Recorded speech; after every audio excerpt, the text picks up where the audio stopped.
দেখো পরবর্তী কোশ্চেনটা একটু ট্রিকি বাট ইজি কিন্তু, হ্যাঁ আমরা সবাই এটা আমাদের বেসিক কনসেপ্ট দিয়ে পারবো। বলছে সমুদ্রের পানির স্বাভাবিক ঘনত্ব এত, তাহলে আমাদের এটা গ্রাম পার সেন্টিমিটার দেওয়া আছে। তোমরা সবাই জানো যে গ্রাম পার সেন্টিমিটার থেকে আমরা যদি এটাকে কেজি পার মিটার কিউবে নিয়ে যাই তাহলে সেটা কত হবে, সেটা হবে 1000। ঠিক আছে, এটা আমরা সবাই জানি। এরপরে দেখো যে 3 কিলোমিটার গভীরে পানির ঘনত্ব কত হবে, তাহলে এটা হচ্ছে আমাদের সমুদ্র, এখানে তো আমাদের নর্মাল পানি, তো তোমরা সবাই জানো যে কোনো একটা বস্তুকে মানে সমুদ্রের নিচে যখন থাকবে অনেক বেশি উপরে পানি, তার কারণে এখানে চাপটা অনেক বেশি থাকবে, এবং চাপ বেশি থাকলে স্বাভাবিকভাবে তার যে ভলিউমটা সেটা কমে যাবে, এবং ভলিউম কমে গেলে কি হবে, তার ভর তো কমছে না, তখন তার যে ঘনত্ব সেই ঘনত্বটা বেড়ে যাবে। তো সেই ঘনত্বটা কত হবে সেটা আমাদের বের করতে বলেছে, এবং আমাদের কিছু ডাটা দেওয়া আছে। দেখো পানির সংনম্রতা দেওয়া আছে এবং অ্যাটমসফিয়ারিক প্রেশার কত সেটাও আমাদের দেওয়া আছে। তো চলো এই ম্যাথটা করার জন্য কিছু ছোটখাটো বেসিক জানা দরকার, সেটা আমরা জানি। প্রথম যে জিনিসটা লাগবে সেটা হচ্ছে আয়তন গুণাঙ্ক। আচ্ছা, আয়তন গুণাঙ্ক আমরা বলে থাকি বাল্ক যে মডুলাস, এটা মানেটা কি? এটা মানে হচ্ছে যে আমাদের একক আয়তনের পরিবর্তনে, ওকে, একক আয়তনের পরিবর্তনে কি পরিমাণ পীড়ন দিতে হয়। ঠিক আছে না? আমরা সবাই জানি যে পীড়ন ডিভাইডেড বাই যে বিকৃতি আমাদের, এটা কি হচ্ছে, এটা আমাদের বিভিন্ন, যেমন আমাদের যদি এটা দৈর্ঘ্যের বিকৃতি হয় তাহলে আমরা সেটাকে বলি ইয়াংস মডুলাস, আর যদি আয়তন হয় সেটা আমরা বলে থাকি বাল্কস মডুলাস। ওকে, এবার আরেকটা সূত্র তোমরা সবাই জানো যে সংনম্রতা এবং বাল্কস মডুলাসের মধ্যে একটা সম্পর্ক হচ্ছে তারা পরস্পর ব্যস্তানুপাতিক। আমাদের এখানে কি দেওয়া আছে, দেখো আমাদের এখানে দেওয়া ছিল সংনম্রতা, তাহলে সংনম্রতা থেকে আমরা ইজিলি বাল্ক মডুলাসটা পেয়ে যাচ্ছি বা আয়তন গুণাঙ্কটা পেয়ে যাচ্ছি। আয়তন গুণাঙ্ক কেন দরকার? দেখো আমাদের এই যে সমুদ্র, পানি যখন যত নিচে থাকছে আমাদের চাপটা বেশি, তাই না? অর্থাৎ পানির ওপর পীড়নের মানটা বেশি হচ্ছে। এখন দেখো পীড়নের মানটা যখন বেশি হবে তাহলে বাল্ক মডুলাস থেকে আমরা জানতে পারছি পীড়ন যদি বেশি হয় সমানুপাতিক হারে তার বিকৃতিটাও কি হবে, বেশি হবে না? তাহলে আমাদের বিকৃতিটা কিন্তু দরকার, সেই বিকৃতিটা জানার জন্যই কিন্তু আমাদের এই আয়তন গুণাঙ্কটা প্রয়োজন হচ্ছে। দেখো আমাদের আলটিমেটলি লাগবে এটা কি, আমাদের লাগবে হচ্ছে ঘনত্ব, এবং তোমরা সবাই জানো ঘনত্ব মানে হচ্ছে আমাদের ভর ডিভাইডেড বাই আয়তন। তাহলে উপরে আমাদের একটা নির্দিষ্ট আয়তন ছিল, আমরা নিচে আসার কারণে আমাদের পীড়ন বেড়ে যাওয়ার কারণে আমাদের আয়তনটা কিছুটা কমে যাবে, সে পরিবর্তিত আয়তনটা কতটুকু কমবে সেটা জানার জন্যই কিন্তু আমাদের এই বিটাটা লাগবে। ওকে, তাহলে চলো আমাদের সেই জিনিসটা আগে প্রথমে বের করে ফেলি, আমাদের প্রশ্নে ব্যাক করি। তাহলে দেখো আমরা তাহলে আয়তন গুণাঙ্ক বিটা ইজ ইকুয়াল টু কি লিখতে পারি, 1 ডিভাইডেড বাই ইটা। ঠিক আছে না? তাহলে 1 ডিভাইডেড বাই 0.0005 এবং এটার একক কি হবে, অ্যাটমসফিয়ার। ওকে, দেখো আমরা এটা ক্যালকুলেশন করে কত পাচ্ছি, আমরা এটা পাচ্ছি 2 × 10⁴ অ্যাটমসফিয়ার। এবং দেখো আমাদের প্রশ্নে আমাদের সুবিধার্থে কিন্তু এটা বলে দিয়েছে এটা সমান কত ডাইন পার সেন্টিমিটার স্কোয়ার। ওকে, তাহলে এটা যদি আমরা গুণ করি তাহলে কত হয়, 10⁻10 ডাইন পার সেন্টিমিটার স্কোয়ার। কিন্তু দেখো আমাদের হিসাবের সুবিধার্থে যেটা কিলোমিটার আছে, অন্যান্য সুবিধার জন্য আমরা এটাকে যে কাজটা করব, দেখো এটা একটা বেসিকটা আমরা একটু জানি। তোমরা সবাই জানো ডাইন হচ্ছে তোমার সিজিএস এককে একক, ঠিক আছে না? সেন্টিমিটার হচ্ছে সিজিএস এককে, আর এমকেএস একক বা এসআই এককে আমরা কি ইউজ করি, নিউটন, আর এখানে ইউজ করি মিটার।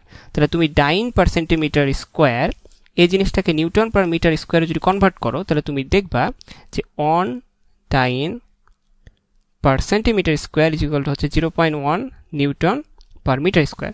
এর যদি একটু ছোটো করে আমি দেখাই যে এটা কীভাবে আসছে, দেখো 1 ডাইন ইকুয়াল টু কি 10⁵ না, এবং সেন্টিমিটার স্কোয়ার মানে কি, সেন্টিমিটার স্কোয়ার মানে জিনিসটা নিচে আছে।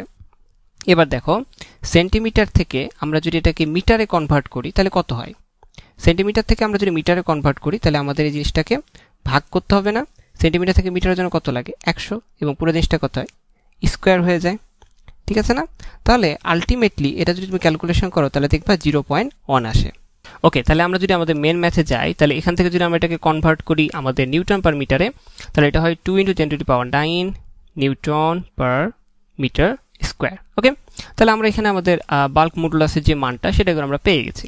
এবার দেখো আমরা সবাই জানি যে পানির যে ভর সেটা সমান থাকবে। তাহলে প্রথম ক্ষেত্রে যখন সেটা সারফেসে ছিল, ঠিক আছে না, সমুদ্রের স্বাভাবিক যে ঘনত্ব সেটা সারফেসে, এই ঘনত্বটা যেটা যদি আমরা ρ1 হিসেবে চিন্তা করি, এবং তখন তাদের যে আয়তন ছিল পানির যে আয়তন সেটা যদি v1 হয়, তাহলে এই দুটো মিলে কি হয়, ঘনত্বের সাথে আয়তন গুণ করলে আমরা ভর পাই। তাহলে পরবর্তীতে ওইটুক পানির ভর তো সেমই থাকবে, তাই না? ভর তো চেঞ্জ হবে না, তাহলে ঘনত্ব চেঞ্জ হবে, ঘনত্ব চেঞ্জ হয়ে কি হলো, নতুন একটা ঘনত্ব পেলাম গভীরতায়, এবং আমাদের আয়তনও চেঞ্জ হবে। তাহলে এই জিনিসটাকে যদি আমরা একটু সাজাই তাহলে কি পাচ্ছি আমরা, দেখো আমরা এখানে যেটা পাচ্ছি সেটা হলো আমাদের P2/P1 ইজ ইকুয়াল টু আমাদের V1/V2। ঠিক আছে না? আমরা আরেকটা জিনিস খেয়াল করি, বাল্ক মডুলাস ইকুয়াল টু আমরা কি লিখতে পারি? বাল্ক মডুলাস ইকুয়াল টু আমরা জানি যে P divided by delta V divided by V, তাই না? ওকে, আমরা তাহলে এখান থেকে পি ইকুয়াল টু কি পাচ্ছি? পি ইকুয়াল টু আমরা পাচ্ছি এই যে বিটা এবং তার সাথে পুরো জিনিসটা গুণ হয়ে যাবে, হ্যাঁ। এবং ডেল ভিকে আমরা কি লিখতে পারি? ডেল ভিকে লিখতে পারি আমরা যে আমাদের এখানকার V one minus V two divided by V two. Okay, এই জিনিসটা যদি আমরা এখানে লিখি তাহলে এখানে আমরা পাচ্ছি আমাদের P is equal to beta এবং উপর হচ্ছে V one minus V two divided by V two. Okay, তাহলে এই জিনিসটা আমরা এখান থেকে পাচ্ছি। Very good.